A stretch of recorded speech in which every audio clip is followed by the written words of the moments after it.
नमस्कार मित्रांनो, Paru 13 August प्रोममध्ये फोटोशूटसाठी पारूचा makeup करत असतात. पण सगळा मेकअप होईपर्यंत तिला काय दाखवत नाही. ती एकदम बघते तिचा भडक मेकअप, तिच्या वेण्या. ती आता शॉकून म्हणते, दादा अहो असा मेकअप कशापायी केला? असं का केलं तुम्ही? तो म्हणतो, अहो दिशा मॅडमने असंच मेकअप करायला सांगितला. आता पारूला राग पण येतो आणि ती गोंधळून पण जाते. तेवढ्यात दोघी येतात आणि ड्रेस दाखवून म्हणतात, तुम्हाला दिशा मॅडमने हा ड्रेस घालायला सांगितला आणि फोटोशूटसाठी रेडी व्हायला सांगितलं.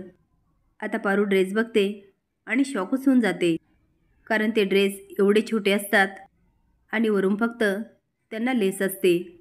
आता मात्र पारूला काय कळायचं ते कळून जातं. ती म्हणते, दिशा मॅडम हे सगळं मुद्दाम करतायत, पण त्या माझ्याशी असं का वागतायत? काहीच कळत नाही. दिव्याला सांगायला पाहिजे. तर तुम्हाला काय वाटतं, दामिनीसारखा दिशाचा खरा चेहरा आईला समोर यायला पाहिजे का? हे कमेंट बॉक्समध्ये नक्की सांगा. नवीन अपडेट जाण्यासाठी लाईक आणि सबस्क्राईब करा. धन्यवाद.